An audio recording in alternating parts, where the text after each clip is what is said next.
Olá, ouvintes! Começa mais um Conversa Criminal Podcast, o seu programa sobre as ciências criminais. Sou Augusto Rodrigues, advogado criminalista, e hoje contamos aqui com a presença, mais uma vez, do nosso querido professor Akhenaton Tokizek Souza e também da professora Katia Arguello, nossa convidada especial, que veio conversar com a gente a respeito da política de drogas, alguns aspectos aí envolvendo também a criminologia, e sempre num aspecto crítico, né, como é a de praxe, né, a linha editorial aqui do nosso programa. Então já começo aqui cumprimentando a professora Katia. Tudo bem, professora? Se puder também se apresentar para os nossos ouvintes que eventualmente não a conhecem, puder contar um pouco aí da tua trajetória acadêmica, a tua relação aí com essa pesquisa das drogas, da criminologia, por favor, fique à vontade. Boa tarde, Akhenaton, Augusto, boa tarde a todos e todas as ouvintes e os ouvintes do podcast.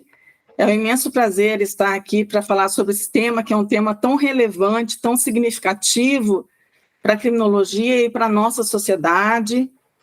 Meu nome é Katia Arguello, eu sou professora titular de criminologia da graduação e pós-graduação em Direito da Universidade Federal do Paraná.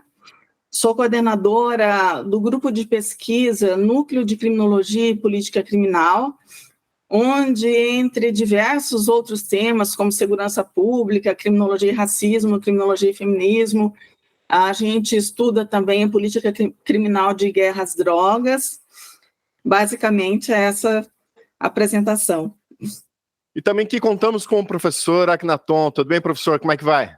Tudo bem, Augusto? Um prazer estar aqui mais uma vez e, sobretudo, é um prazer estar aqui com a professora Katia Arguello, né? Se eu fosse me apresentar resumidamente, seria o seguinte: eu sou um aluno, né, da professora Katia Arguello, por mais uma vez, na minha primeira pós-graduação, depois no meu doutorado, tive a oportunidade de cursar a disciplina de criminologia, muito rica, né, intelectualmente. Então, para mim é uma grande satisfação, professora, estar aqui nesse diálogo, e com vocês ouvintes também, né? Porque, afinal de contas, é um tema que é transversal em diversas questões do sistema de justiça criminal, de justiça, de reconhecimento de direitos, atravessa desde reconhecimentos culturais de populações minoritárias e tradicionais brasileiras, como também questões que vão afetar diretamente as mulheres e também populações negras, periféricas. Então, falar de droga, né, falar de políticas de drogas e falar sobre a descriminalização, a legalização, bem no fim é falar um pouco do Brasil, dos seus problemas e de suas complexidades. Então, um grande prazer. Bem, viemos hoje, né, como comentei, nessa série que o professor Akhenaton sugeriu para produzirmos, uma série sobre drogas, né, e viemos hoje então falar sobre um tema tão sensível, né, se pensarmos em política de drogas, encarceramento, que é a possibilidade de descriminalização dessas substâncias, irmos na contramão da atual política de drogas, da atual guerra às drogas, que todo ano sempre vence a guerra, né? As drogas. Exatamente, e com isso também aumentando a população carcerária, principalmente das populações periféricas, que são aí mais atingidas por essa seletividade penal. Então já começo com a nossa convidada, fazendo a pergunta: qual que é a sua visão, a partir dos seus estudos, essa questão de discutirmos, né, de caminharmos para uma descriminalização? Eu penso que é fundamental discutir a questão da guerra às drogas, talvez um dos elementos mais importantes a se discutir dentro da criminologia hoje na nossa sociedade, porque a guerra às drogas não é uma guerra contra substâncias, é uma guerra contra determinadas pessoas, contra pessoas pobres, negras e periféricas, que são a maioria a ser encarcerada pela guerra às drogas e a maioria a ser assassinada também nessa guerra às drogas. Mesmo as balas perdidas não são balas perdidas, são balas que têm um alvo concreto, que é a população pobre, negra e periférica. Então, a guerra às drogas, nas suas funções declaradas de coibir o consumo, o comércio e a produção, ela é um verdadeiro fracasso. Ela não atingiu e nunca atingirá os objetivos de abstinência total, de acabar com as drogas, porque há razões para a sua manutenção, que é a gestão policial da vida das classes subalternas, especialmente da população negra e periférica, e, por outro lado, enormes lucros que são obtidos com a clandestinidade. A atual lei de drogas do Brasil não veio para prender grandes traficantes e desmantelar essa economia ilegal. Ela pega pequenos traficantes presos sem portar arma, com pouca quantidade de drogas, muitas vezes menos usuários presos como traficantes, então, ou mulheres que ocupam lugares mais vulneráveis e precarizados na traficância em razão da divisão sexual do trabalho, da questão de gênero. Vejam bem, segundo Freud, as drogas ocupam um lugar de primeira importância na economia libidinal de todos os povos.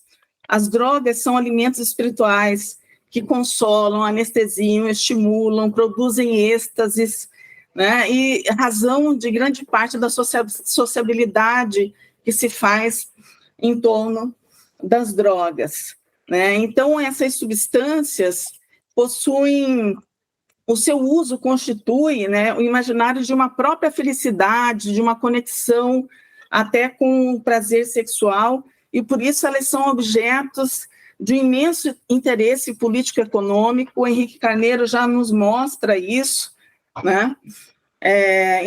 Por essa razão, porque, na realidade, o consumo de drogas se dá desde tempos imemoriais. A busca humana pela alteração da consciência sempre existiu em todas as épocas, em todas as sociedades sobre as quais se tem conhecimento, e nunca será diferente. Não adianta a gente pensar que vai vencer essa batalha com a ideia de uma abstinência das drogas. Há, por exemplo, o registro do uso do ópio pelos sumérios há mais de 3.000 anos antes de Cristo. A maconha já era usada na farmacologia chinesa 2.500 anos antes de Cristo. Os psicoativos também sempre foram utilizados pelas civilizações pré-colombianas, né, muito antes dos espanhóis chegarem aqui. Na realidade, quando se fala em droga, não há um conceito científico, porque a substância capaz de alterar as condições físicas e psíquicas, que é o conceito de drogas, pode ser a maconha, a cocaína, e drogas lícitas também, como álcool, tabaco, remédios controlados, café, açúcar, só para citar alguns exemplos. Além disso, essa questão conceitual gera uma série de polêmicas, porque a lógica para colocar determinadas substâncias como ilícitas e outras substâncias como lícitas é absolutamente arbitrária. Muitas vezes ela não é baseada na toxicidade da substância, né? Não tem uma questão em relação à natureza da substância em si. Na realidade, toda a questão do proibicionismo de drogas sempre teve a ver com o autoritarismo e a discriminação de minorias. Por exemplo, né, o Sebastian Scherer traz, né, que mesmo no Império Otomano, a Igreja Ortodoxa proibia o uso do café e do tabaco.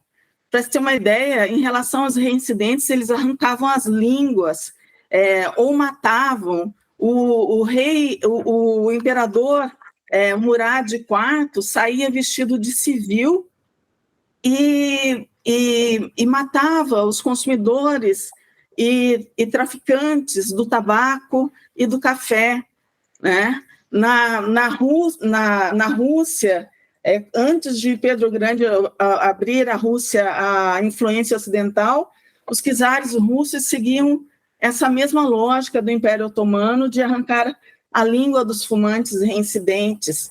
E na Alemanha, no estado alemão de Hesse, em 1766, se proibia o café, as cafeterias, que falavam que era um lugar para dissensão pública, política, e, no entanto, o ópio era considerado uma substância utilizada, só era proibida na China, que a gente sabe, né, que deu margem à famosa guerra ao ópio na relação China e Inglaterra. Então, tem um autor, Vincenzo Ruggiero, que diz que mesmo quando é possível você reconhecer que uma dada substância é tóxica, não necessariamente tal substância será definida como droga, a razão pela qual não existe um conceito científico sobre droga, né? Toda a apreciação sobre droga é uma apreciação política e moral. Ela carrega sempre em si uma ideia de norma e de proibição.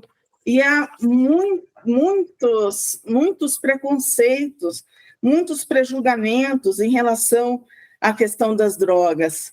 Por exemplo, aqui no Brasil, as drogas são tratadas pelo viés do sistema penal, tendo a polícia um papel de protagonismo em flagrantes policiais e policiais sendo as principais testemunhas desses flagrantes.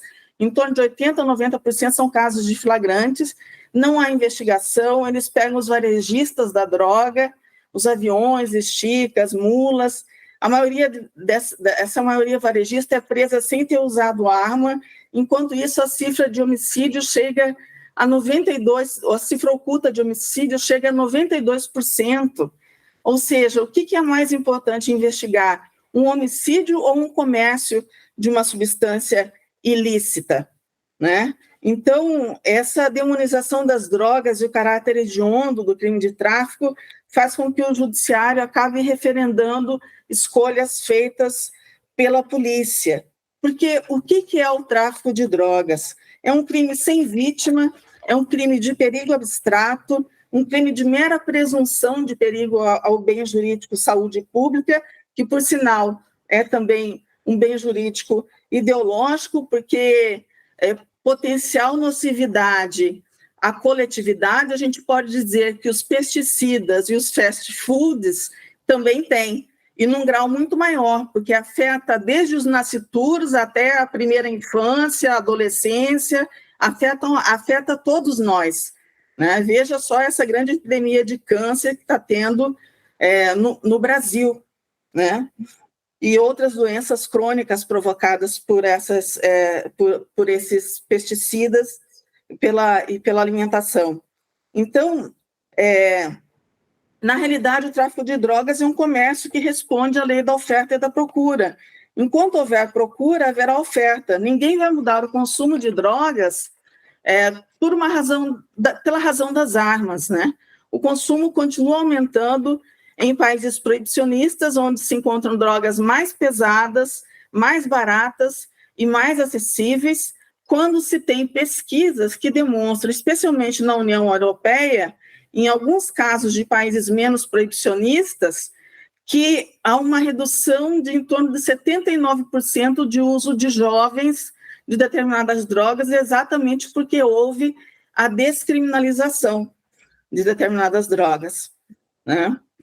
Com o proibicionismo, o seu filho, meu filho, não está protegido, né? Eu sou mãe e quando eu falo sobre esse assunto sobre drogas, eu sempre me preocupo também com os meus filhos e com os filhos de outras pessoas, porque as pessoas pensam assim, você está defendendo drogas é porque usa, é porque quer fazer uso, porque quer liberar geral, e na realidade não é nada disso.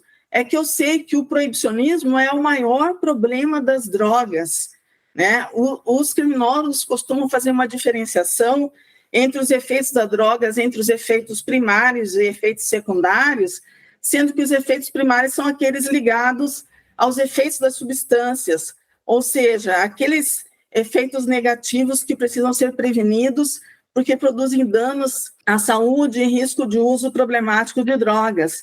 Mas esses efeitos ocorrem tanto nas drogas lícitas quanto nas drogas ilícitas.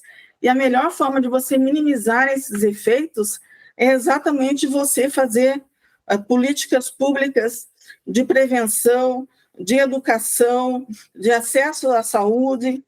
E os efeitos secundários são os efeitos decorrentes do proibicionismo, são aqueles relacionados aos custos sociais da criminalização e da própria reação social informal ao consumidor, ou seja, a estigmatização do consumidor, né? Além disso, com o proibicionismo não há o controle da qualidade das substâncias, o risco à saúde se torna muito mais elevado, as condições de higiene para a comercialização e o consumo são precarizadas.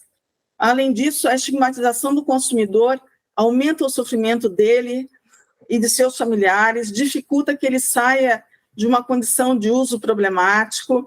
É importante que a gente saiba, a maioria das pessoas não faz uso problemático de drogas, em torno de 10%, o que se tem usualmente como uso mais problemático de drogas, né? E essa confusão que se dá entre consumo, dependência, drogas leves, drogas pesadas, levam a uma visão generalizante de degradação física, psíquica e moral do consumidor, que dificultam o diálogo e a mensagem com os jovens, porque os jovens sabem que isso não é verdade. Isso acaba tendo um efeito bumerangue no sentido de que os adultos perdem a autoridade sobre os jovens quando eles dizem, né, que a maconha pode te levar para outras drogas mais pesadas, o que na realidade não é verdade, né? A gente sabe que em estudos que foram feitos por Degenhardt, a única droga que é porta de entrada para outras drogas é o álcool, e que geralmente as pessoas não vão de drogas leves para as drogas mais pesadas. Em geral, as pessoas querem consumir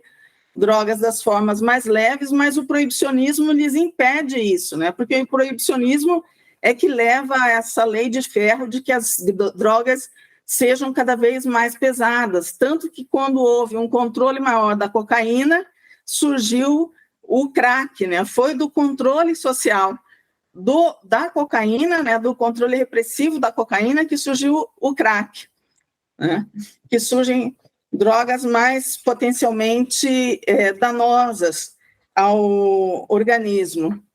A gente está falando ali dessa questão do proibicionismo e de uma outra forma de pensar isso, que seria uma regulamentação, né? Não através do direito penal, do direito civil, e que incluísse outras modalidades de políticas públicas. Bem, no fim, o que é importante, talvez que os ouvintes, né, compreendam, é o seguinte, que política de proibicionismo, proibir as drogas, é uma política pública, assim como regulamentar, como criar um abolicionismo sobre elas, em suma. São escolhas que o Estado faz, que a nação faz, que o governo faz, diante do quê? Diante de um reconhecimento de um problema e a busca de soluções.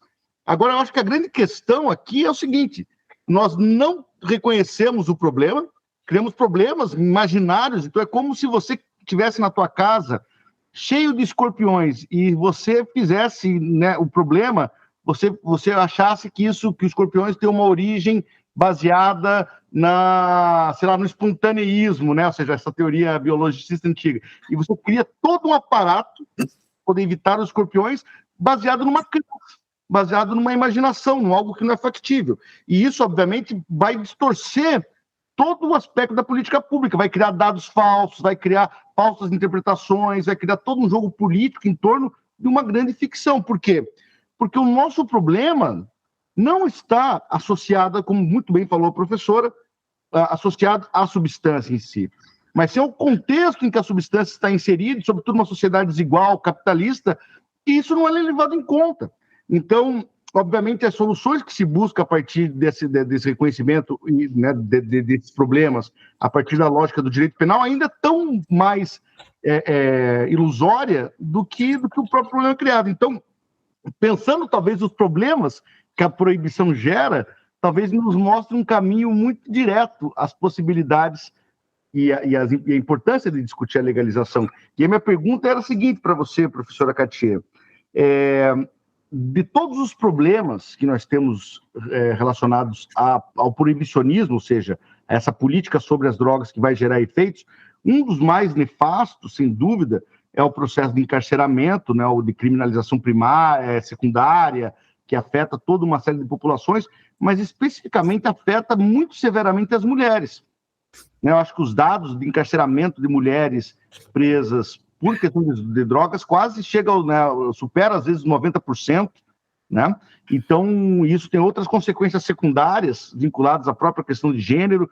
Então, minha pergunta é um pouco disso, né? Dessa associação do proibicionismo enquanto uma política pública e os problemas que eles geram, né, para soluções invisíveis, né? Então, ou seja, esse problema específico vinculado às mulheres, sobretudo as mulheres que são encarceradas por isso. O problema das mulheres é seríssimo, porque você tem hoje, causado pela guerra às drogas, porque você tem hoje em torno de 28% dos homens encarcerados por tráfico de drogas e mais de 60% das mulheres encarceradas por tráfico de drogas. Essas mulheres, elas ocupam lugares mais vulneráveis e mais visíveis na traficância. Normalmente, elas traficam em casa para poder continuar a fazer o seu serviço doméstico, cuidar dos filhos e tudo mais, e por isso elas são abordadas mais facilmente pela polícia.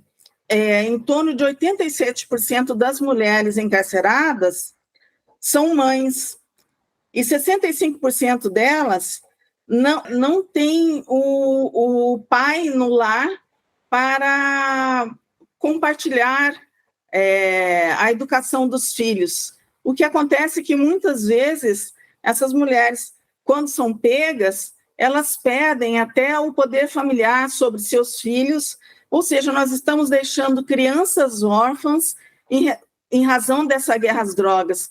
Por isso que uma das coisas que eu vejo como fundamental numa política de regulamentação, porque a regulamentação não é anarquia, a legalização das drogas, da produção, do comércio e do consumo, como foi feito no Uruguai com relação à maconha, como foi feito no Canadá, primeiro país desenvolvido a fazer isso em relação à maconha, é fundamental que se tenha uma reparação histórica a essas comunidades mais vulnerabilizadas pelos efeitos deletérios da guerra às drogas.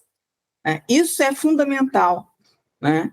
Que haja microcrédito para essas mulheres, para que elas participem do comércio, que haja possibilidade de inserção no mundo do trabalho com essas atividades na comercialização, quando houver uma regulamentação das drogas. Porque a gente sabe que essas mulheres, elas vão atrás da traficância, elas são chamadas para a traficância, porque elas precisam complementar uma renda muito insignificante ou um trabalho informal que elas realizam, porque elas precisam sustentar a família. E o tráfico é isso, o tráfico é um trabalho para essas pessoas que estão vivendo nas periferias. O governo só sobe o morro com um aparato repressivo, não sobe o morro com políticas sociais de inclusão social, de educação, de saúde, de moradia. Então, nós temos um sistema social que necessita desse discurso para criar consenso sobre determinados valores e normas que são funcionais à sua própria conservação, como diz a Rosa del Olmo, né? Você oculta problemas mais preocupantes, porque você se concentra tanto no problema das drogas que você não fala sobre a desigualdade social, o racismo estrutural, as desigualdades de gênero, as injustiças, as mortes produzidas pela guerra às drogas, porque você não discute o desemprego, a falta de acesso a serviços de saúde, a precarização da educação, a falta de moradia para essa população. Então, é muito fácil fazer discurso usando a pauta de costumes, como a extrema-direita tem feito, porque é simplesmente ideologizar o discurso de uma maneira que se torne impossível você discutir aqueles problemas que são mais relevantes. A gente poderia conseguir resolver muitas coisas se nós efetivamente regulamentássemos as drogas, né? E a regulamentação significa trazer para a lei, ou seja, controlar substâncias. Hoje, qualquer pessoa tem fácil acesso a drogas, um adolescente pode conseguir drogas com traficantes. Aliás, adolescentes traficam e também compram do tráfico, né? E ninguém vai pedir a sua carteira de identidade para ver se você é maior ou menor de idade, se pode usar a droga. Então, a regulamentação significa você manter o controle. É mais difícil você conseguir comprar um antibiótico numa farmácia do que você ter acesso ao crack, um adolescente ter acesso ao crack ou qualquer outra droga. A professora fez, né, esse comentário muito pertinente em relação a todos esses problemas sociais, né, que temos ali, seja não só em relação ao desemprego, mas mesmo a quem tem acesso ao mercado de trabalho, né, que não está simplesmente, né, relegado a esse exército industrial de reserva, e que, digamos, tem ali, pela venda da sua força de trabalho, uma renda que mal cabe para sustentar, né, a sua família, manter ali os seus direitos básicos, né, contidos na Constituição, como saúde, alimentação, lazer, vestuário e por aí vai. E acabam, muitas vezes, por essa situação, tendo que lançar mão de outras atividades até para poder sobreviver, certo? Mas um outro comentário que eu gostaria também de colocar a respeito, e essa é a minha crítica, né, até imagino que os colegas, né, os convidados, os professores compartilhem dessa minha crítica, é a forma como a lei de drogas foi estruturada. Por exemplo, se a gente observar ali o artigo 33, que ali no caput temos 18 condutas, né, 18 verbos ali, e, além disso, observando, né, o parágrafo primeiro, né, no inciso 1, inciso 2, o que eu quero dizer, a forma como a legislação enxerga esse pequeno traficante, que a professora narrou, que é a maioria, que é aquele rapaz que é abordado pelas polícias, né, pelas polícias militares nas esquinas, que são presos com poucas quantidades de substância, que isso numa política mesmo se a gente pensar numa política pública, né, de combate às drogas, se a gente chamar assim, não vai fazer diferença alguma prender aquela pessoa, isso só vai gerar um problema ainda maior no sistema carcerário para aquela própria pessoa e para a família dela. Enquanto isso, se pensarmos numa política mesmo de combate, poderia se pensar nos grandes traficantes, né? Aqueles que importam, que acessam as fronteiras, que trazem quilos e mais quilos e toneladas, né, de substância, os quais a lei praticamente trata da mesma forma, né? No artigo 33, a gente verifica lá, vender, expor à venda, o mesmo ali no parágrafo primeiro, nas mesmas penas incorrem quem importa, exporta, remete, produz, fabrica, adquire, vende, expõe à venda, enfim, a própria forma como a legislação ela é feita, ela é um absurdo, né? De praticamente comparar, né, para fins jurídicos, o pequeno aviãozinho, o pequeno traficante, com esses grandes traficantes que são quem realmente movimentam, né, esse mercado da droga. Então, essa é uma crítica assim, que particularmente eu faço à lei de drogas, como um todo, né, eu tenho uma postura muito crítica com o professor Akhenaton Saad, a política de guerra às drogas, né, porque é uma política de guerra às pessoas, porque quem é encarcerado em razão dessa lei, que é a que mais prende no Brasil, é a pessoa que ela já tem um perfil social, né? Um perfil de raça, um perfil, um recorte social. Então, tem todas essas questões. Então, eu também gostaria, né, de saber a opinião de vocês, se vocês compartilham esse problema, né, da lei de drogas, de justamente ter esse, praticamente mesmo, tratamento jurídico do pequeno para o grande. Então, estudos da Defensoria Pública do Rio de Janeiro e de São Paulo mostram que jovens brancos de classe média presos com a mesma quantidade de drogas que jovens negros moradores de periferia não são encarcerados, e os jovens negros moradores de periferia são encarcerados como traficantes. Então, essa nossa política atual de guerra às drogas, ela é uma forma de perpetuação do racismo estrutural.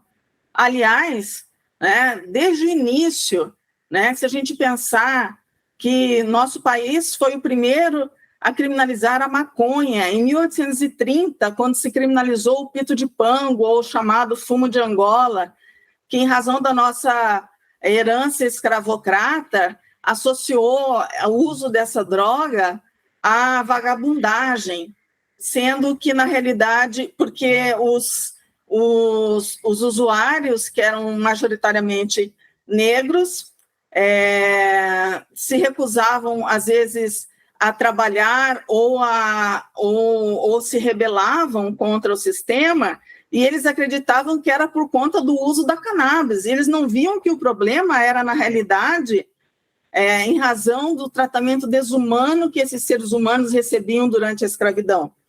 Então, a criminalização do pito do pango foi uma lei municipal no Rio de Janeiro que já avisava a população negra. Aliás, né, todas as atividades das populações negras, os costumes, as tradições, as religiões foram criminalizadas no nosso país durante esse período colonial, período do Império. Isso é muito evidente, que a criminalização ela tem a ver com racismo, tem a ver com uma sociedade desigual, de classe social. E o único jeito de você resolver esse problema das drogas e afetar economicamente o tráfico é com a regulamentação. Porque, né, você não pode insistir numa política que produz encarceramentos, mortes, violência, corrupção e, de quebra, agrava a situação do usuário com a sua estigmatização, né? Então, na realidade, existem lucros nesse mercado ilegal de aproximadamente 600 bilhões de dólares anuais na lavagem de dinheiro de grandes bancos. Há interesse na manutenção dessa guerra às drogas. Há um interesse também porque ela alimenta o mercado de armas. Então, existem interesses políticos muito maiores por trás da guerra às drogas. Na década de 80, por que o Reagan declarou a guerra às drogas? Porque em torno de 10% do PIB dos Estados Unidos, da produção industrial dos Estados Unidos, estava saindo do país. Em torno de 30 bilhões de dólares anuais saiu do país. Havia evasão de divisas exatamente em razão das drogas. Então, a questão era econômica, na realidade.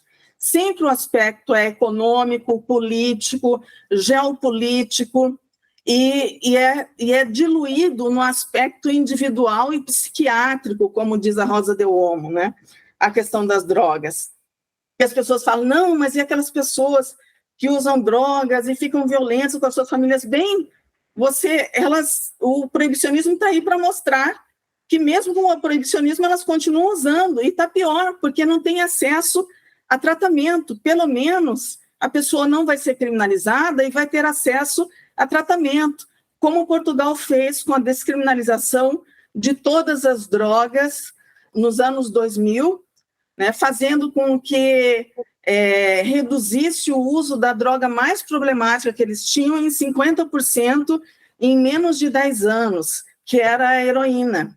Então, em Portugal, você pode fazer uso de todas as drogas. Eles continuam proibindo o tráfico, obviamente, mas eles descriminalizaram o uso de todas as drogas, tratando isso como um problema de saúde e não como um problema de polícia. E essa política tem feito sucesso, tem dado certo, tanto que mudam governos de direita, governo de esquerda, e mesmo assim a política que Portugal adotou continua, porque os governos sabem que essa política está dando certo. Claro que no Brasil a situação é mais complexa, no sentido de que você precisava, mais do que meramente descriminalizar, que é tirar da esfera penal o consumo, né, você precisava de uma legalização e de uma regulamentação desde a produção, o comércio e o consumo, para afetar economicamente esses grandes traficantes, que são os grandes responsáveis pela traficância de drogas. e não esses aviões, esticas e mulas que são criminalizados pela nossa atual lei de drogas. Porque a regulamentação ela não é anarquia. Por exemplo, né, o Uruguai e o Canadá legalizaram a maconha, e essa é uma política que tem dado certo. Inclusive, recentemente, eu li alguns estudos que mostraram que no Canadá eles fizeram uma análise do resultado de 2018 até 2024, e eles consideraram que a política foi uma política importante no sentido de que a maconha é a droga mais usada no mundo todo. Então, só o fato de você regulamentar a maconha, que é uma droga mais leve, isso já representa uma intervenção nesse poder econômico do tráfico e, ao mesmo tempo, a solução do problema para muitos usuários, porque a maconha, além dela ser medicinal, né, tem vários usos da cannabis, como para sintomas, né, do câncer, dores, HIV, né, os sintomas do HIV, né, da AIDS, fibromialgia, Alzheimer, síndrome de Dravet, epilepsia, esclerose múltipla, depressão, ansiedade, diversas formas de tratamentos que as pessoas poderiam ter a planta em casa, plantar em casa e não precisar da indústria farmacêutica. A indústria farmacêutica é que tem o maior interesse em não ver regulamentado o uso da maconha, exatamente porque é uma planta que você pode ter no quintal e usar. Até queria fazer um parênteses aqui, contar uma história interessante, que em 1996 aconteceu numa cidadezinha do interior do Rio Grande do Norte, em Cruzeta, que todos os meios de comunicação foram para a cidadezinha, chamou atenção, uma cidadezinha com 8 mil habitantes, de repente se tornou objeto de atenção em todos os grandes jornais, porque um policial fez uma batida e encontrou um rapaz com uma pequena quantidade de drogas, de maconha, e o levou para a prisão. Daí perguntaram para ele onde ele tinha conseguido, ele falou assim, olha, foi no quintal do tio fulano de tal, né? Um senhorzinho lá, chamado seu João, que tinha câncer e que usava, e tinha uma planta de cannabis de quase 2 metros de altura que ele usava, que ele curtia na água para beber e para aliviar as dores provocadas pelo câncer que ele tinha. Mas não era só isso. Na cidade toda, na praça pública, no cemitério, em todos os quintais, as pessoas tinham a plantação da cannabis e elas não sabiam. Até é um tipo mais leve de cannabis, que é a liamba, né, que tem menos efeitos alucinógenos, mas todas as pessoas usavam aquilo como medicamento. E, de repente, vem o policial e fala que aquilo é crime, né? E todo mundo, isso chama a atenção da mídia e tudo mais, na cidade em que as pessoas consomem maconha, como se fosse um grande mal, e na realidade era utilizado como medicamento pelas pessoas vivendo naquela cidadezinha. É um negócio assim impressionante. Então, criminalizar uma planta, né? A própria Declaração de Independência dos Estados Unidos foi feita com papel à base de cânhamo, né? Thomas Jefferson, todos eles tinham plantações de cânhamo. Então, essas coisas fazem a gente pensar muito bem, porque o proibicionismo ele impede, inclusive, o estudo científico de diversas drogas e seus efeitos, sejam seus efeitos benéficos ou seus efeitos negativos para a saúde, ele nos mantém na escuridão. Por exemplo, hoje já se tem feito estudos com psicodélicos para solucionar problemas de transtorno de estresse pós-traumático, né? Então, houve estudos, por exemplo, na Unifesp, no sentido de fazer com que usuários de crack passassem a utilizar a maconha como forma de reduzir a vontade de usar crack. Então, o estudo permaneceu por 6 meses, muitas pessoas reduziram o uso de crack ou até deixaram de usar crack, passaram a usar somente a maconha, mas aí o estudo não pôde ter continuidade, porque o estudo foi proibido, né? Então, essas coisas absurdas acontecem frequentemente na nossa sociedade, né?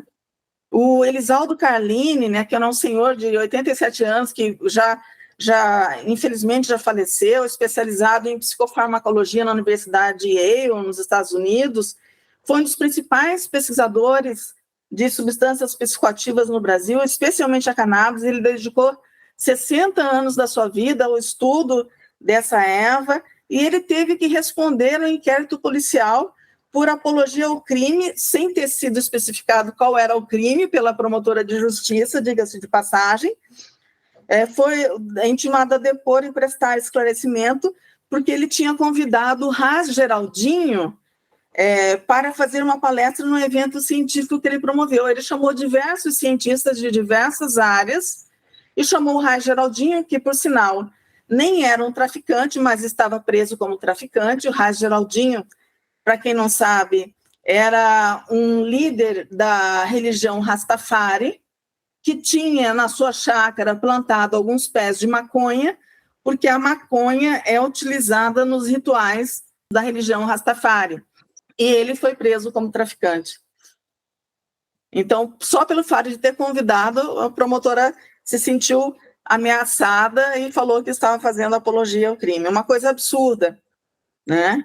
Então, eu acho assim, que a regulamentação é a única saída para a gente ter uma possibilidade de construir um futuro melhor no Brasil, especialmente para as comunidades mais periféricas, mas a guerra às drogas afeta todos nós, porque ninguém está livre de que um filho seu, uma filha sua, tenha experiência com drogas mais pesadas, num ambiente em que não seja um ambiente seguro, tem mais probabilidade de ser criminalizado pelo uso de drogas, né, de perder seus antecedentes, né, ter antecedentes criminais. Então, na realidade, como afirma Douglas Rusak, a gente deveria se perguntar não é por que legalizar, e sim por que proibir, porque o proibicionismo tem pouco mais de 100 anos. A Convenção Internacional do Ópio, firmada em Haia, é de 1912, e é o primeiro tratado internacional de controle de drogas. O Brasil aderiu ao tratado por meio de um decreto em 1915, e o Brasil nem sequer tinha problemas com ópio. É aquela famosa história, o que é bom para os Estados Unidos é bom para o Brasil, né? Aquele lema ideológico que a gente já conhece muito bem. Então, os Estados Unidos foram os maiores empreendedores na guerra às drogas e agora estão tendo que ceder, porque no seu território também está havendo a descriminalização da cannabis. E nesse período, né, então, antes de proibir, a heroína era um remédio vendido na farmácia pela Bayer, era um xarope para tosse. O uso de heroína injetável nasce da proibição do ópio, que, por sinal, por questões econômicas, foi proibido primeiro na sua forma fumada, que é a mais leve, só para depois ser proibido na forma injetável, como o professor Sebastian Scherer demonstra nos estudos que ele fez sobre essa droga. O Van Mariani tinha cocaína, a Rainha Vitória e o Papa Leão XIII faziam propaganda do Van Mariani, né? O Thomas Edison deve muitas de suas invenções a esse famoso Van Mariani, que tinha traços de cocaína. E a cocaína era usada, inclusive, na fórmula da Coca-Cola até 1903. Né? Então, na realidade, as pessoas querem usar formas mais leves de drogas, mas o proibicionismo retira isso delas, retira essa possibilidade. Coloca disponível drogas mais pesadas, é uma famosa lei de ferro da proibição, em que você tem que, segundo o Mike Gray, num livro chamado Drug Crazy, você tem que contrabandear quantidades maiores num volume menor. Né? Por isso que, durante a lei seca nos Estados Unidos, as pessoas consumiam mais destilados e menos cerveja. Não era preferência nacional, mas sim porque era a droga que estava disponível, porque era traficada num volume menor, né? Uma maior quantidade de álcool num volume menor. E assim acontece com as drogas mais pesadas que surgem na nossa sociedade, em razão, em grande parte, do proibicionismo. Né? E, veja bem, há uma visão muito equivocada de que algumas drogas levam à violência, à criminalidade, como se fosse uma questão da natureza da substância em si. O próprio David Nutt conduziu estudos que mostraram que, falaram sobre riscos associados a diversas drogas, e a droga considerada mais arriscada para seus usuários e também para outras pessoas é o álcool. E nem por isso nós seríamos favoráveis à proibição do álcool, né? Porque a proibição do álcool, a lei seca nos Estados Unidos, é um exemplo claro, assim, óbvio, ululante, de que existe uma falência do proibicionismo. A gente deveria se espelhar no que aconteceu na guerra ao álcool para não fazer a mesma coisa com a guerra às drogas. Mas, infelizmente, parece que a gente não aprende com as experiências históricas. O Escotado diz que a guerra ao álcool gerou 500 mil de novos delinquentes, violência, corrupção generalizada, criou a máfia, quase 30 mil pessoas morreram por beber álcool metílico e outros destilados venenosos, quase 100 mil pessoas tiveram lesões permanentes, como cegueira e paralisia, né? As pessoas faziam uso de álcool injetável, então isso é impensável hoje em dia, né? Mas por que isso acontecia? Em razão do proibicionismo, tanto que a guerra ao álcool foi um fracasso absoluto, né? Ela só serviu para criar mais violência e corrupção na realidade. Então, essa é uma questão, né, importante, porque o proibicionismo ele está muito relacionado a essa discriminação de minorias.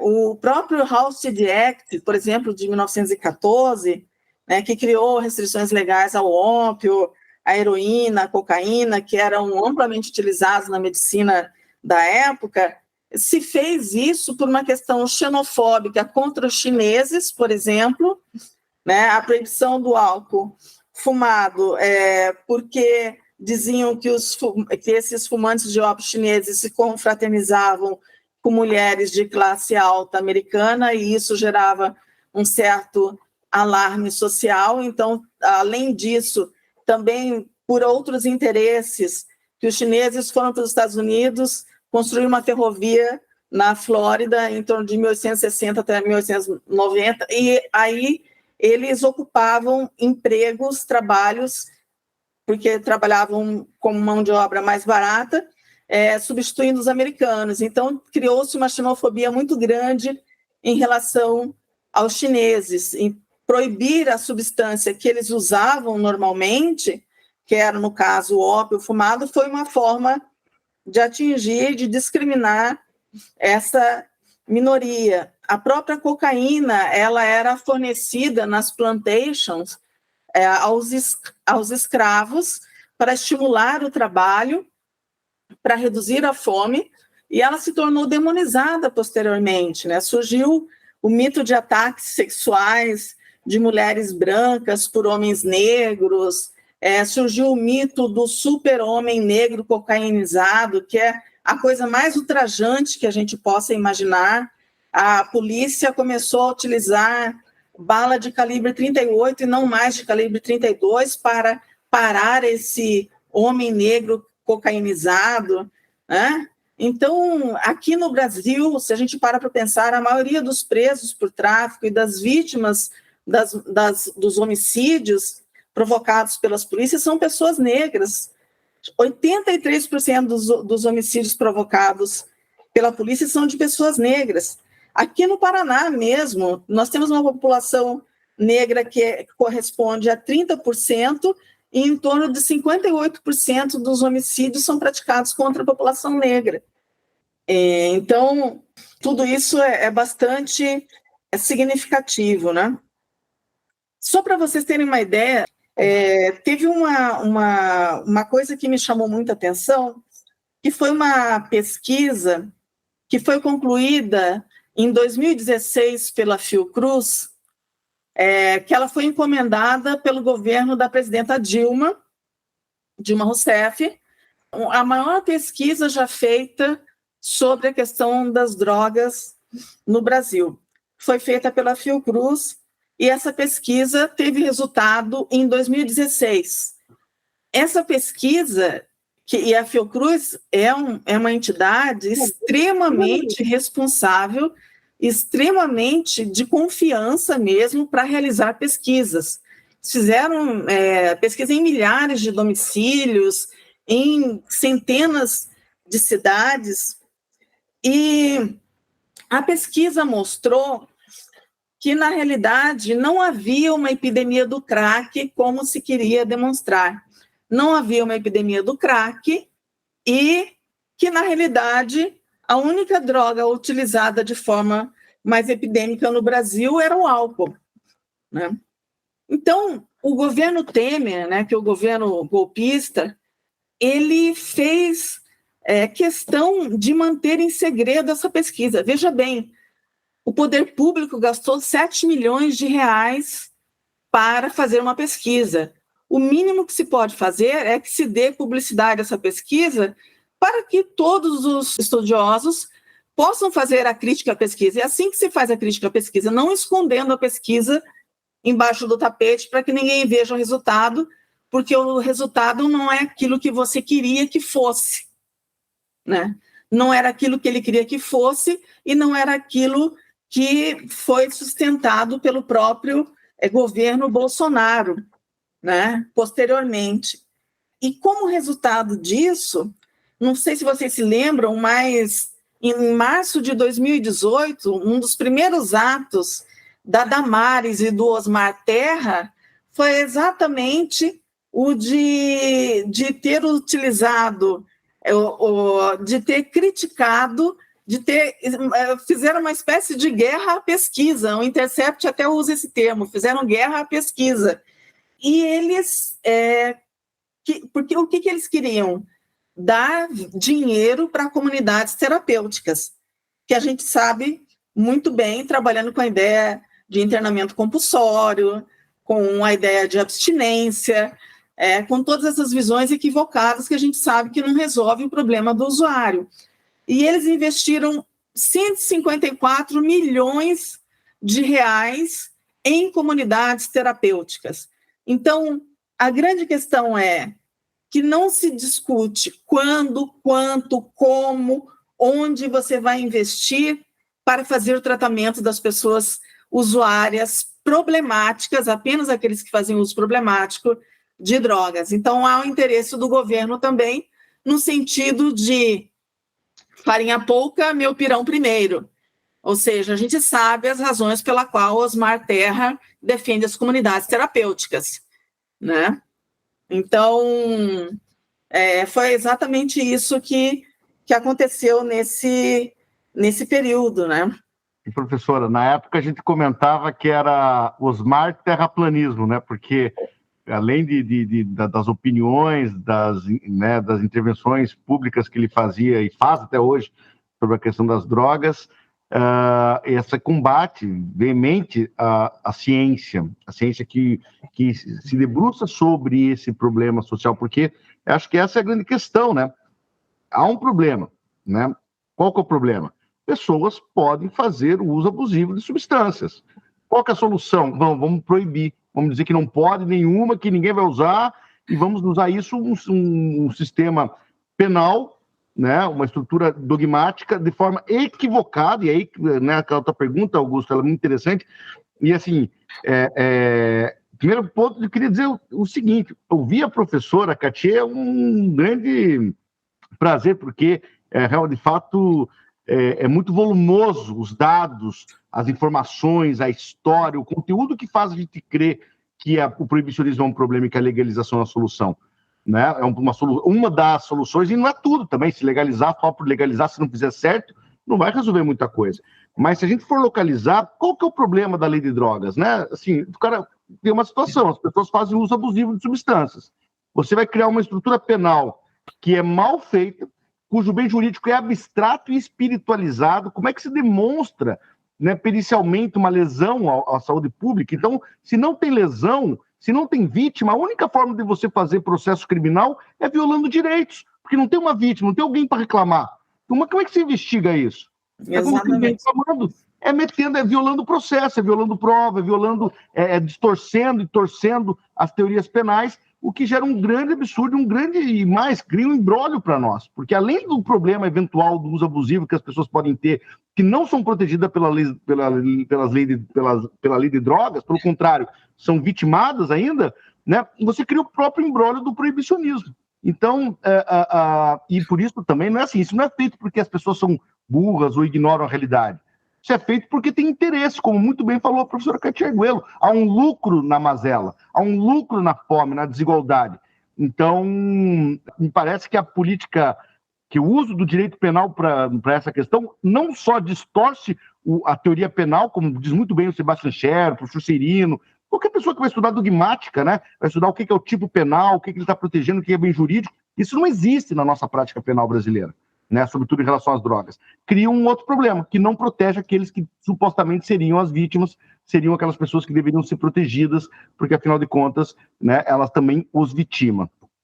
A professora até tinha feito um comentário a respeito fazendo, né, um paralelo com a lei seca nos Estados Unidos, em que, em razão desse proibicionismo, né, do álcool, à época, o mercado paralelo, o mercado ilegal de álcool, ele fazia uma produção de uma baixíssima qualidade, né, e com isso muitas pessoas eram vitimadas, né, por isso, né, com cegueira ou até mesmo perdendo a vida.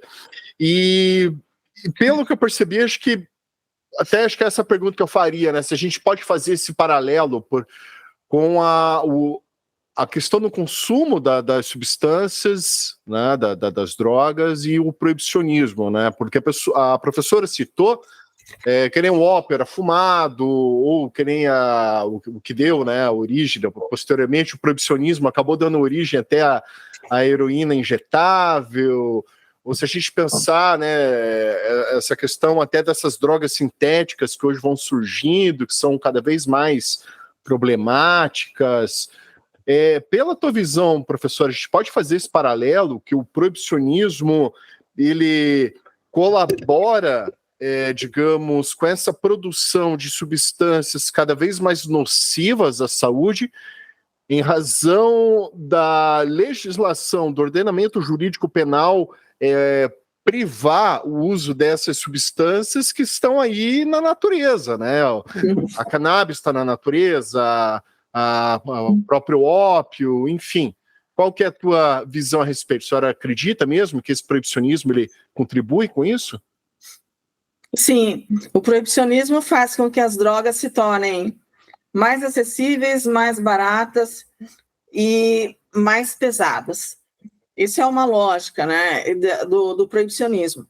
Isso não significa, como o próprio crack, por exemplo, que é uma substância pela qual a população tem tanto temor, porque o grande medo das pessoas é que, enfim, que seus filhos se envolvam com crack e tudo mais. Por causa das cracolândias, que está muito relacionado, o medo está muito relacionado em relação a quem é a população que consome a droga, né? O crack é mais barato, então pessoas mais pobres têm acesso, pessoas em situação de vulnerabilidade, então o problema maior está na vulnerabilidade de certas pessoas que usam o crack, pois pessoas pobres contam, segundo o Carl Hart, com reforços com poucos reforços concorrentes, né? Na realidade, o crack ele não é tão superpoderoso na sua capacidade de recompensa, mas como não há muitas formas de prazer e nem de propósitos ao alcance dessas pessoas, né? E em alguns casos, algumas dessas pessoas também já apresentam outras doenças anteriores, né? Mentais, inclusive, isso acaba comprometendo as suas escolhas. Mas a melhor forma de você manter uma pessoa drogada é você excluí-la, isolá-la, marginalizá-la, mantê-la na pobreza e sujeita a contrair doenças. E é isso que o proibicionismo faz em relação a todas as substâncias, especialmente aquelas substâncias mais pesadas, mais nocivas. Segundo o relatório das Nações Unidas sobre droga e crime, esse relatório é de 2017, hein? Ele já dizia que tinha mais de 700 tipos de legal highs, ou seja, de drogas sintéticas circulando pelo mundo. As pessoas usam drogas para sentir prazer, não para se autodestruir. A autodestruição pode vir de acordo com a falta de vínculo, de acordo com o contexto, de acordo com o ambiente em que ela está colocada. Eu vou citar o exemplo de uma experiência que foi feita, que alguns já conhecem, então me desculpo aqueles que já conhecem de ter que ouvir novamente, mas a famosa experiência do Parque dos Ratos, que o Bruce Alexander fez na década de 70. Até o início do século XX, quase todas as pesquisas feitas sobre drogas eram feitas em ambientes fechados, em hospitais ou em cárceres, em lugares que isolavam a pessoa e tornavam a pessoa mais propícia a fazer o uso problemático de drogas. E também as pesquisas feitas com os ratos, que são os que mais se assemelham aos seres humanos pela sua sociabilidade e suas características biológicas, as pesquisas feitas com os ratos de laboratório chegavam sempre à conclusão, colocando um rato isolado dentro de uma gaiola e dando água e comida e água batizada com drogas, tipo heroína, anfetamina, cocaína, as drogas variavam, o ratinho ficava tomando aquela água batizada até morrer de overdose. Então, as pesquisas no início do século mostravam que as pessoas morriam de overdose pelo uso de drogas, que a overdose era necessariamente o fim de quem fazia o uso de drogas. E o que o Bruce Alexander fez? Ele falou o seguinte: vamos mudar um pouco essa pesquisa.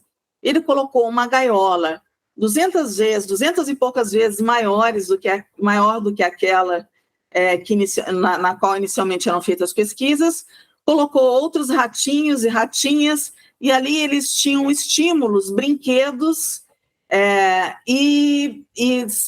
tinham brinquedos, faziam sexo, tinham sociabilidade com os outros ratinhos. E o que acontecia?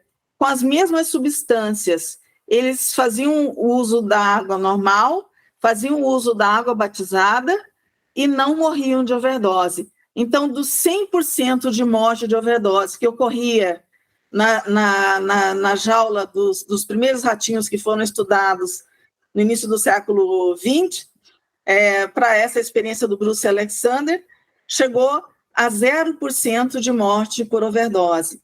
O que mostra isso? Né? Que o problema não é que o uso da droga seja autodestrutivo, as pessoas buscam isso para ter prazer, né? Alterar os estados de consciência, todos nós fazemos em algum momento, mesmo quando você toma o café da manhã, quando o café é a sua primeira bebida, o açúcar, né? É como uma forma de um estimulante, né? Então, na realidade, o que mostra? É o ambiente que é destrutivo. O problema não era o ratinho, o problema era a jaula em que ele estava. O problema não é você, o problema é a jaula em que você está. O problema é a falta de estabelecer laços, vinculação. Você tem que ter pequenos reforços concorrentes, você tem que ter uma rede de amigos, você tem que ter um trabalho, você tem que ter pequenos prazeres, coisas que substituam a droga. Porque o próprio Carl Hart fez pesquisa com o crack, com a cocaína, que é a mesma substância que o crack, né? O hidrocloreto de cocaína não pode ser fumado, né? A cocaína injetada, líquida, tem o mesmo efeito do crack, vai direto para o cérebro. Então, fazendo a experiência, ele dava o quê? para mostrar que as pessoas não eram impulsivas na sua forma de querer sempre drogas, ele ofereceu placebo e cocaína. As pessoas faziam opção pela cocaína, não pelo placebo. Mas ele ofereceu $5, que era uma quantia pequena de dinheiro, ou cocaína. As pessoas queriam ficar com os $5, em vez de pegar cocaína. E era uma cocaína pura que era utilizada, cocaína de primeira qualidade. Então, se a pessoa usuária fosse tão desesperada e impulsiva assim, em relação à droga, ela não aceitaria o dinheiro em vez da cocaína. Então, o que a gente precisa é acabar com o isolamento dessas pessoas que fazem uso problemático, não marginalizá-las, dar acesso a elas para a saúde, criar laços, criar vínculos, criar oportunidades para essas pessoas. E isso que em Portugal eles têm feito com a descriminalização de todas as drogas. Eles fazem um trabalho no sentido de quando a pessoa procura ajuda, eles ajudam também no sentido de encontrar um trabalho ou de dar um microcrédito para que a pessoa possa se tornar um pequeno empreendedor. Então, a questão das drogas, mesmo das drogas consideradas mais demonizadas pela sociedade, tem solução. E a solução é pela saúde, não pela polícia, né? A polícia é o grande problema do uso de drogas problemático. O uso de drogas problemáticas está relacionado à polícia, à prisão, à violência, ao encarceramento, à presença do direito penal, que é um direito tão violento, né? E assim, né, professora, o direito penal ele é tão violento, mas também, ao mesmo tempo, tão simbólico em outro aspecto, quando a gente vai pensar as questões que vão envolver a seletividade, né, das classes sociais, por exemplo, que vai criar um cinismo. Então, olha o problema. Imagine vocês aqui, né, por exemplo, que não façam uso de nenhuma droga, por exemplo, mas, sei lá, bebam, né? Se vocês forem beber num ambiente horrível, com medo, um ambiente do qual você está todo risco, correndo o risco de morrer por isso, ou ser perseguido por isso, tomar uma cerveja, não vai ter o mesmo prazer de um cara que vai tomar né, numa praça legal, com os amigos, sem risco, né? Então, é óbvio que o ambiente, né, está diretamente envolvido com isso. E não só isso, né, mas produzindo um efeito nefasto no usuário, que é a clandestinidade, que é o medo, que é a exclusão, que é justamente a busca, né, por esse reconhecimento dentro desses próprios espaços também marginalizados, por isso a vinculação diretamente aos movimentos que vão ser vinculados aos tráficos, à facção, às facções, porque há um reconhecimento subjetivo daquele indivíduo como sujeito que naquele espaço que, né, da criminalidade, no espaço da violência, pode ter um reconhecimento do seu eu, pode ser tratado como gente, como pessoa, ainda que nesse caso através do medo e da violência. E por outro lado pode gerar um cinismo numa classe média que vai falar, não sou contra, não sei o quê, tem que ter polícia mesmo, tem que criminalizar, mas vai fumar o baseado dele tranquilo, na paz, porque ele sabe que não vai ser apreendido, que não vai sofrer nenhuma consequência. Essa ambiguidade é o que machuca. Numa dessas pesquisas, da Vera Teles, professora, sobre o ilegalismo, é muito interessante que ela narra a história de uma moça, de uma mulher que vendia CD falsificado, mas também fazia outros trambiques, assim, para ganhar vida. Então, ela conhecia alguém que fazia testado falso, testado médico, e à noite, eventualmente, quando ela voltava para casa, lá na comunidade dela, ela fazia, né, uns papelzinhos de cocaína, ajudava a embalar, sendo uma mulher evangélica que não usava drogas e sequer se considerava envolvida com o tráfico. Né? Não se perguntar para ela se ela era traficante, não, com isso, só estou dando uma mão ali, porque tem esse outro aspecto. Não só você não protege aquelas pessoas que fazem uso abusivo e uso problemático e quem, de fato, precisa de atenção da saúde pública, como também você submete, por conta da desigualdade, do capitalismo, das questões que vão envolver a pobreza, a miséria, essas pessoas se aproximarem do mercado que é ilícito e que é muito perigoso, que pode ter como consequência não só a morte direta e física, como ocorre recorrentemente no Brasil, mas a morte social. né, o afastamento. Sim. Então, assim, de fato, nós estamos aqui num grande imbróglio. E aí, professor, eu queria, né, mais uma vez te provocar, talvez seja minha última provocação, porque você começa falando do pito do pango, da lei brasileira, e para mim me parece muito óbvio que a distorção que vai ter no direito penal, na prática penal dos juízes, promotores, polícia, ou seja, usando o direito penal como quer, né, para poder dar conta dessa política pública, tem muito a ver com essa cosmologia que vai alimentar nosso sistema de justiça criminal, que é essa ideia de que o criminoso é um perigo e tem que ser afastado, é uma laranja podre, alguém que tem que ser afastado, e por isso uma ideia que, aí, claro, na questão marcada da escravocrata, que marca a cultura brasileira e a organização social brasileira, o racismo, vinculado também a essas populações negras, né, pretos e pardos brasileiros. Então, isso me parece que tem muito a ver com essa ideologia da defesa social. Ou seja, vamos proteger a sociedade como? Não interessa, manda para a jaula. Pô, mas aquele cara lá que usa maconha e não sei o que, e trabalha e usa para filho. Não, mas isso a pessoa sabe.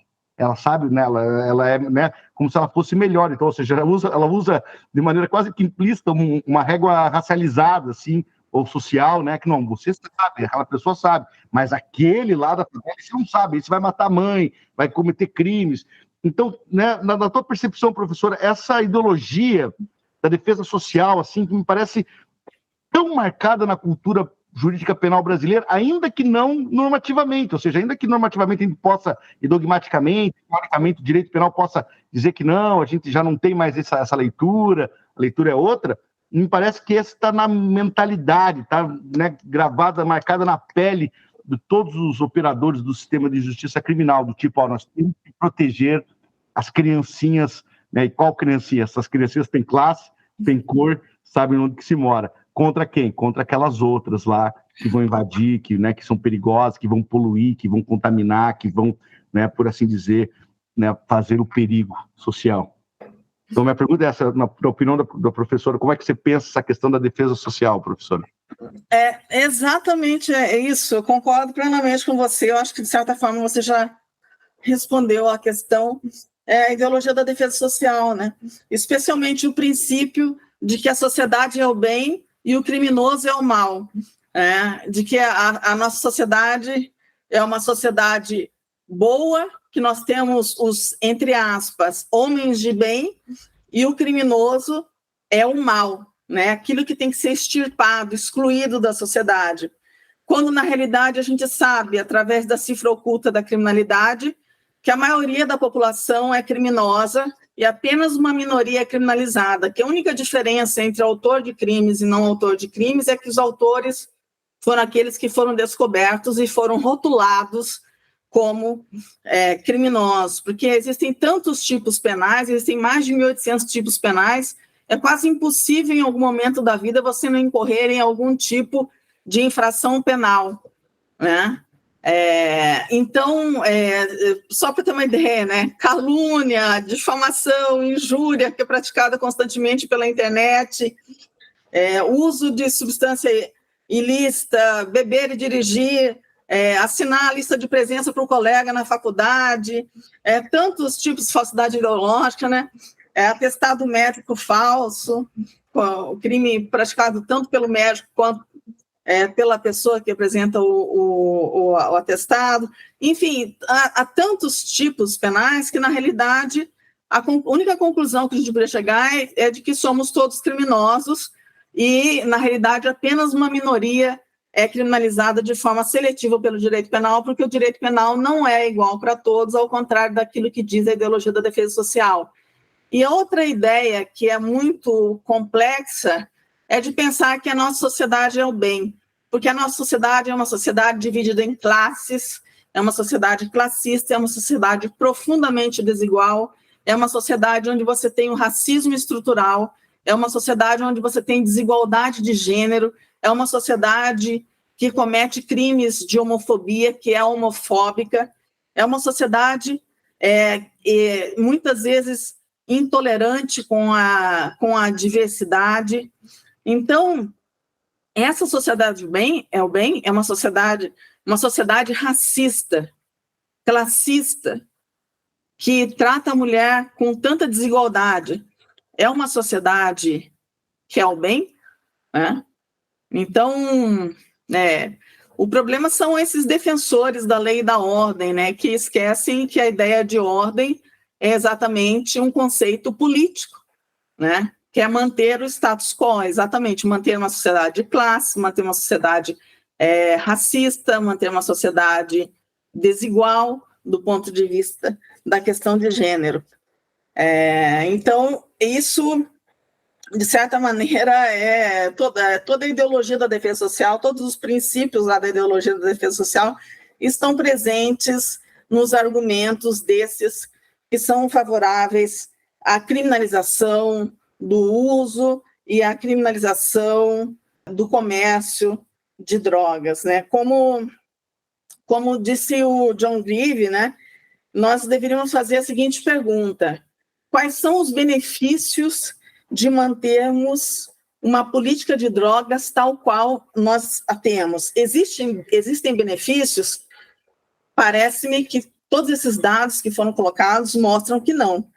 Né? Nós chegamos ao final da análise concluindo que os malefícios superam os benefícios.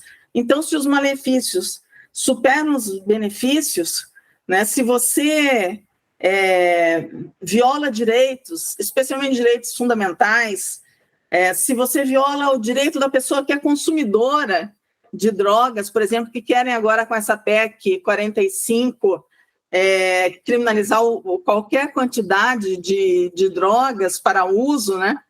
Violando o princípio da liberdade, da vida privada, da autonomia, da intimidade da pessoa, porque a autolesão não é crime, nós praticamos diversas condutas, desde dirigir uma conduta de risco, fazer sexo é uma conduta de risco, se locomover, andar de avião, andar de carro, enfim, todas essas condutas são condutas de risco. Usar drogas, sejam elas lícitas ou ilícitas, também são condutas de risco, mas é um risco que a pessoa consente ter com o seu próprio corpo. E ela não está lesando o direito de ninguém quando ela é usuária de drogas. A autolesão não é crime. É tão absurdo você criminalizar o uso de drogas como seria absurdo você criminalizar a tentativa de suicídio. É um absurdo, porque você não está ferindo direitos de terceiros. Então, os próprios chamados liberais deveriam pensar que, na realidade, nas chamadas sociedades abertas, nas sociedades mais liberais, você tem que ser mais tolerante, você não pode criminalizar o uso de uma substância que a pessoa queira usar. Se a pessoa quer usar, se a pessoa se coloca em alto risco, se ela se autolesiona, por exemplo, quando você vai fazer uma cirurgia, você permite uma autolesão.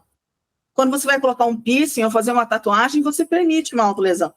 Isso não é crime. Por que o Estado tem que interferir na sua saúde individual? Ou seja, porque eu tenho problema de colesterol, o Estado teria que me obrigar a não comer torresminho de vez em quando? Né? Então, isso é um absurdo. É uma política completamente deturpada. Né?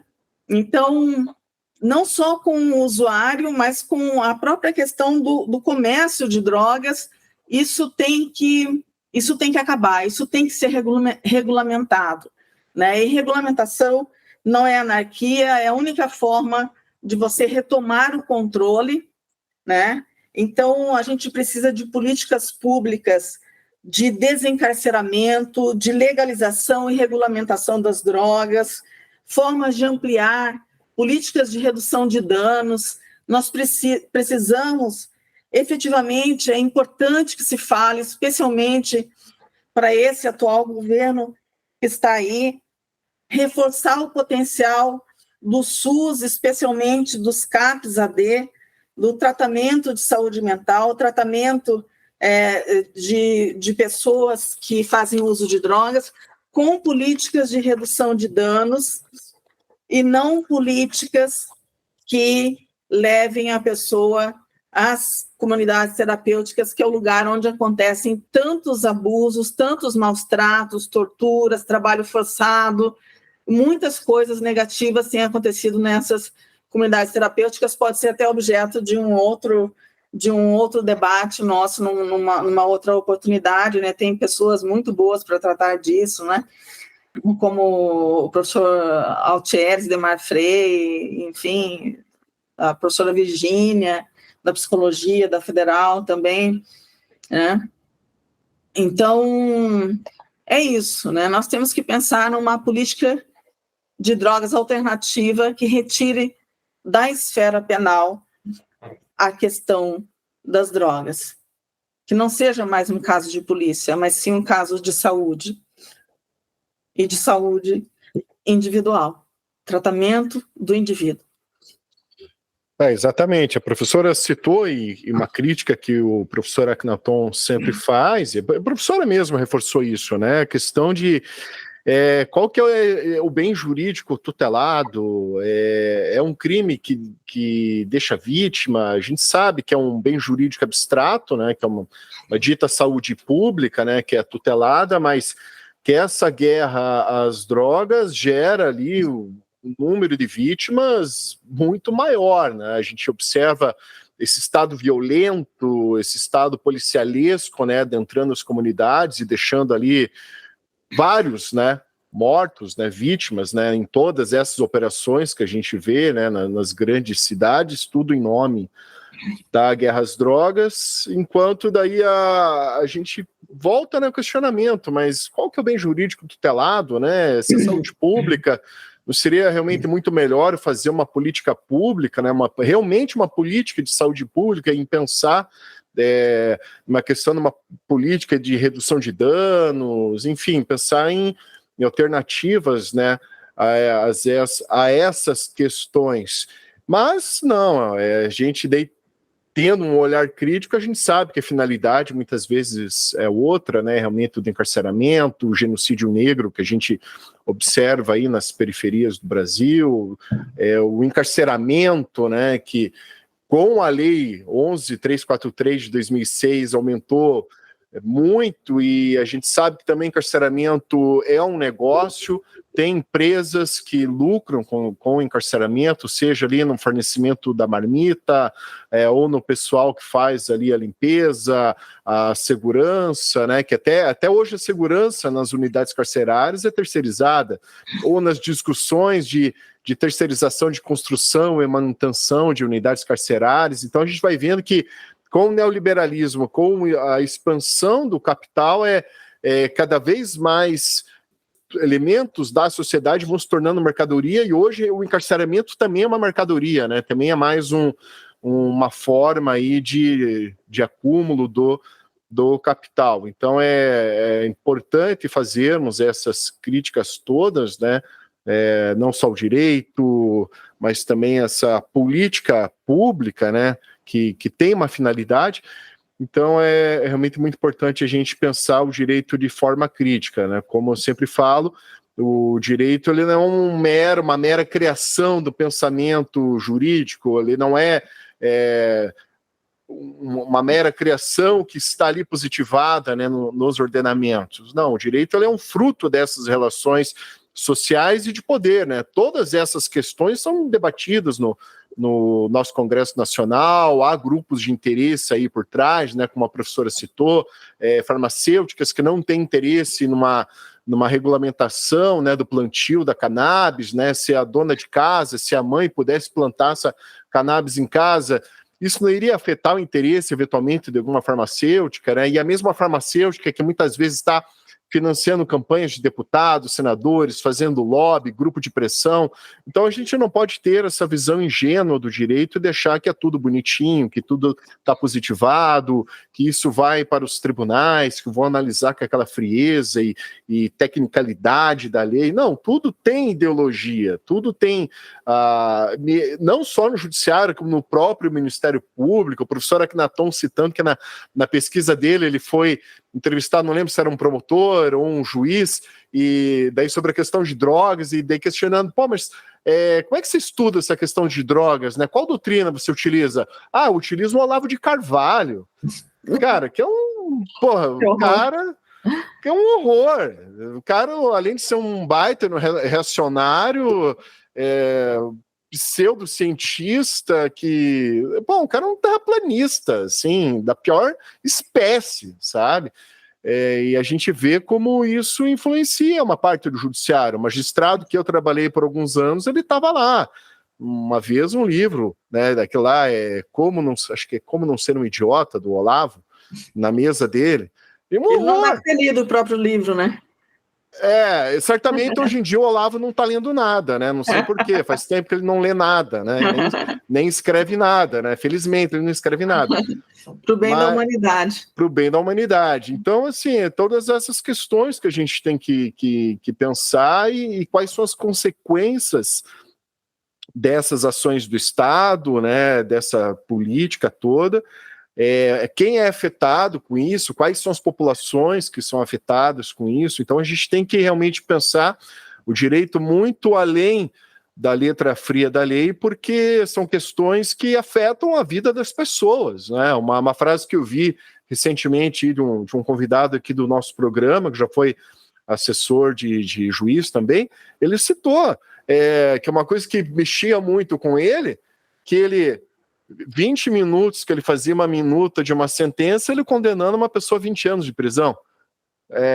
Então, assim, ele sentia o peso disso, de estar ali influenciando na vida de uma pessoa, na vida de uma família, mas infelizmente ele é uma exceção, não uma regra, né? E falo isso porque eu mesmo já fui servidor do Poder Judiciário e eu vejo que há um distanciamento muito grande, né, das pessoas que decidem a vida das pessoas em relação à vida real.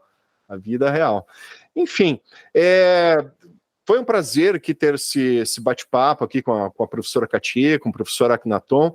Eu deixo aqui também espaço aberto, né, caso queiram fazer alguma consideração final, trazer algum ponto que não foi debatido aqui do nosso programa, bem como se quiserem passar algum recado para os ouvintes, alguma indicação, por favor, fiquem à vontade. Bem, eu queria agradecer imensamente, Augusto, mais uma vez, e dizer que quando a gente pensa em estudar políticas públicas, né, ou seja, o que é política pública, né, o Estado em ação, o governo em ação, esse movimento que a gente vê, né, que vai ter efeito como a Cracolândia, a morte, a prisão, o genocídio, blá, blá, blá, tudo isso, a gente está pensando sempre no problema, quem que cria o problema, esse problema não é uma coisa natural, é criada pelas pessoas, né, e o problema pode ser muitos, né, só pode inventar problema, pode criar problema onde não tem. Se a gente for pegar a história dos fascismos, né, todos eles localizam e inventam problemas, e para esses problemas imaginários deles criam soluções, e quase sempre soluções muito terríveis, né? Então, aqui nesse meio termo, entre um problema e uma solução, tem uma coisa muito importante, que é a imagem pública das coisas. Há uma disputa sobre a imagem, por isso que é uma tentativa de demonizá-la, né? A política, por exemplo, que a professora citou, da lei seca norte-americana, ela acontece por conta do Anti-Salon League, que é um grupo de pessoas que fizeram a demonização durante anos, não foi uma coisa uma hora para outra, né? E a política de drogas também passa pela mesma história. Então, contra esse tipo de estética, né, proibicionista, que tenta demonizar, né, como diz a própria Rosa de Lomo também, essa demonização, é preciso ter a ética de poder discutir isso abertamente. Então, eu queria lhe parabenizar mais uma vez, Augusto, pela coragem, pelos debates que você vem travando aqui no podcast, porque fazendo isso, você auxilia em certa medida nessa imagem pública dos problemas e das soluções. Ao discutir isso seriamente com professores e com grandes professoras e grandes intelectuais, né, grandes pesquisadoras, né, você está favorecendo isso, está mostrando para as pessoas, né, que boa parte do que a gente quer, do que a gente conhece, não chega nem a encostar, né, no problema ou na real questão que por vezes fica oculto. Então, queria lhe parabenizar por isso e também agradecer imensamente com a oportunidade de me trazer aqui para, né, ouvir e discutir e conversar com a professora Katia, que eu tenho muita admiração, não só pela imensa bagagem, como vocês podem ver aqui, né, de dados, pesquisas, mas pela generosidade que ela tem como pesquisadora e como professora, né, há muito tempo, né, movimentando criticamente todo, né, Curitiba, o Paraná e o Brasil, em certa medida, né, com pesquisas e com atividades, eventos, e com essa generosidade que ela transmite muito em suas aulas. Então, estar aqui, professora, me remete um pouco, assim, né, as aulas que eu tive com a senhora, e que foram muito satisfatórias, muito boas, e por isso eu agradeço também essa oportunidade, desejando a todos os ouvintes que possam acompanhar o canal e outros episódios que já foram gravados, e me colocando sempre à disposição, não só do Augusto, mas de todos vocês aí, para qualquer diálogo e conversa. Muito obrigado. Bem, em primeiro lugar, queria agradecer pelo convite, né, ao Augusto e ao professor Akhenaton, que também quer dizer que é um trabalho muito relevante, esse que vocês estão fazendo aí, de trazer essa discussão científica, porque é importante que se tenha uma discussão científica sobre a questão das drogas, tirar do senso comum dos juristas, né, essa discussão sobre as drogas. É importante que magistrados, magistradas, policiais e promotores, promotoras, advogados, advogadas, enfim, que todos tenham acesso a uma discussão científica sobre as drogas, livre desses prejulgamentos, desses preconceitos, desses prejuízos, que tanto tem levado ao hiperencarceramento no Brasil, que tem levado à militarização da segurança pública, que tem levado a uma policialização, como diz o professor Juarez Cirino, policialização do processo penal, né, que tem reduzido o Estado de Direito e ampliado o Estado de polícia no Brasil. Então, essa é uma discussão que eu reputo extremamente relevante. Sinto-me muito grata pela oportunidade de ter participado, especialmente com o meu querido amigo Akhenaton, né, que é uma pessoa pela qual eu também tenho uma grande admiração. A admiração, portanto, é recíproca, e é isso. Eu agradeço a todos e todas, e deixamos para talvez uma próxima vez fazer um outro debate sobre alguma outra questão. Muito obrigada, Augusto, muito obrigada, Akhenaton, muito obrigada. Eu que agradeço, professora Cattier, pela presença, por ter compartilhado aqui seu conhecimento, né, e ter separado aí um momento do seu dia, né, imagino como é a sua agenda. Então, a professora veio aqui, se dispôs a conversar, compartilhar aqui conosco e com os nossos ouvintes. Então, meu muito obrigado, professora. Muito obrigado mais uma vez ao professor Akhenaton, que já é um parceiro aqui da casa, sempre colaborando com os nossos programas. As portas estão sempre abertas, né, tanto ao professor Akhenaton como à professora Cattier.